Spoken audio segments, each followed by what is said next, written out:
أعوذ بالله من الشيطان الرجيم بسم الله الرحمن الرحيم الحمد لله رب العالمين وبه نستعين وخير الناصر ومعين.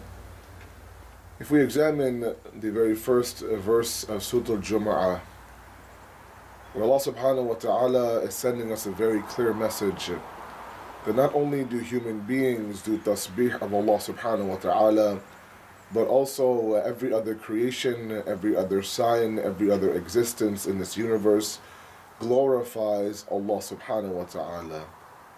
When it says, يُسَبِّحُ لِلَّهِ مَا فِي السَّمَاوَاتِ وَمَا فِي الْأَرْضِ الْمَلِكِ الْقُدُّوسِ الْعَزِيزِ الْحَكِيمِ, it's a sign for us, it's a message for us, that not only are we as human beings glorifying Allah subhanahu wa ta'ala, but every other existence, every other sign, from the sun to the moon to the trees to the grass, does tasbih of Allah subhanahu wa ta'ala.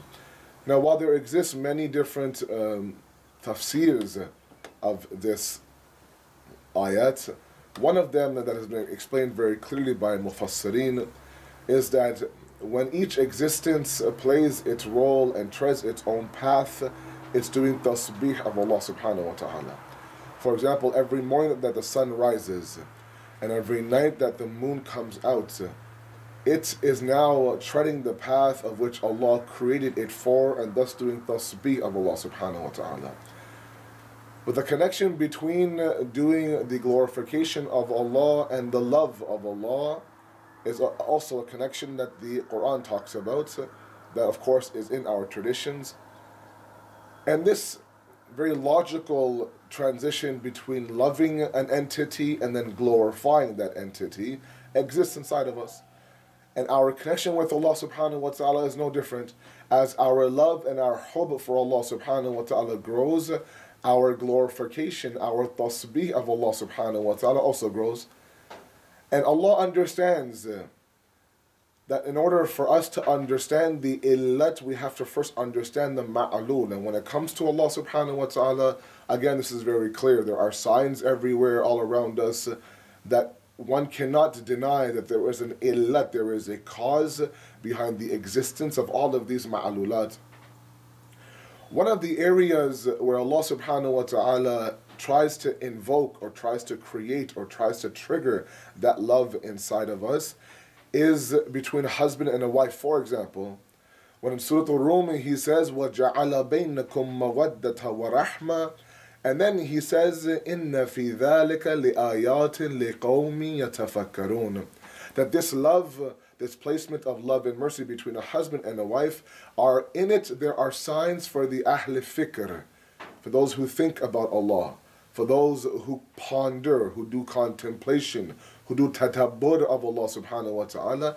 In that, this idea that this asli love, this actual love between a husband and a wife, has to be based on nothing but Allah subhanahu wa ta'ala. And as that love increases, the tasbih, the invocation, the glorification of Allah subhanahu wa ta'ala equally increases.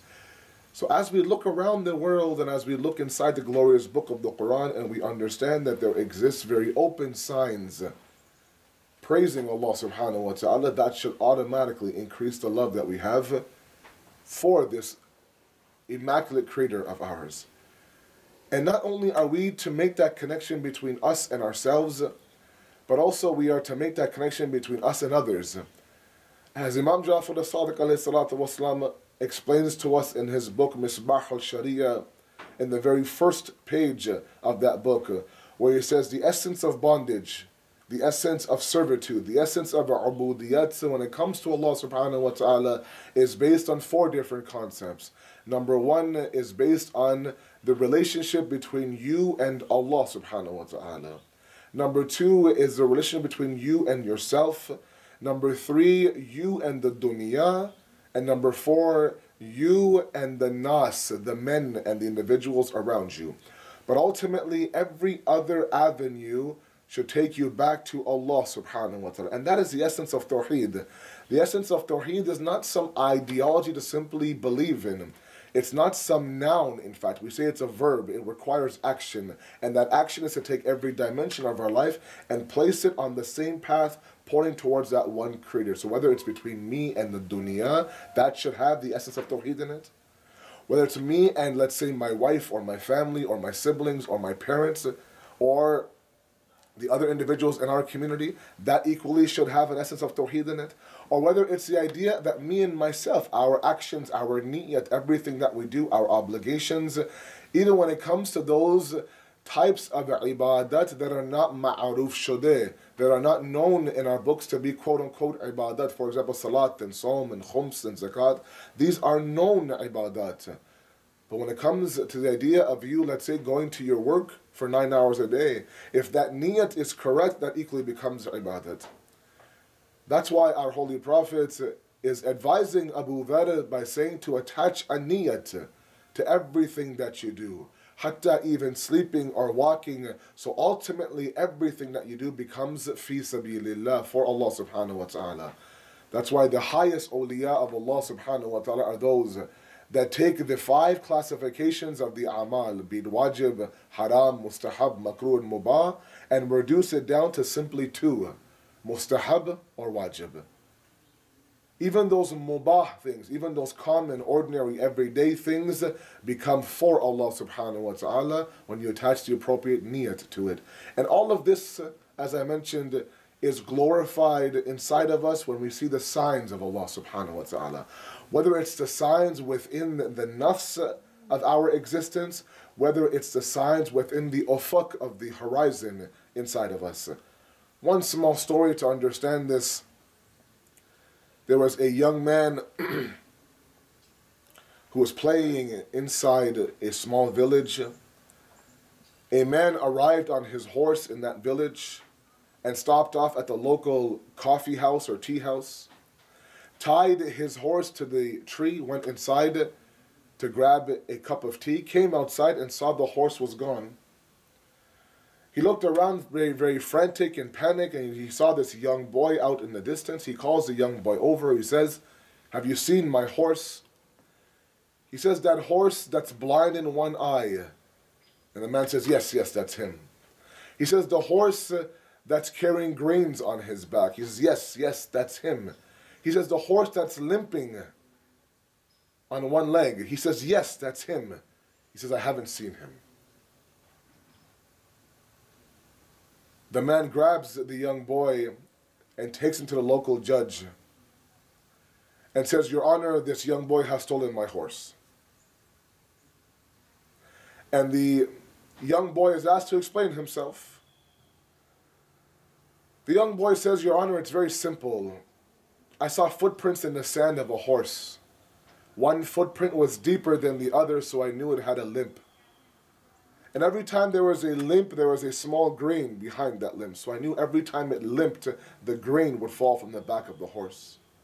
Where there was an area where horses eat hay and grass, one side of that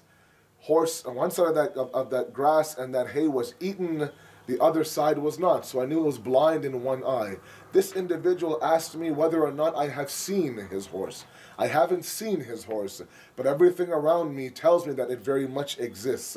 Equally, if someone was to ask us, have we seen Allah subhanahu wa ta'ala? We haven't seen Allah subhanahu wa ta'ala.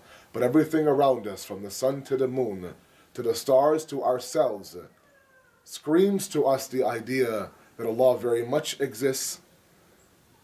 But it's important for us to understand that many a times we ask ourselves that why can't Allah be seen? And while there are many different philosophies behind this idea, one small appreciation from Imam Jafri as-Sadiq alayhi salatu wasalam, and try to understand this idea. He says very simply that if you want to be able to see Allah, you're limiting Allah. You're making Him mahdud.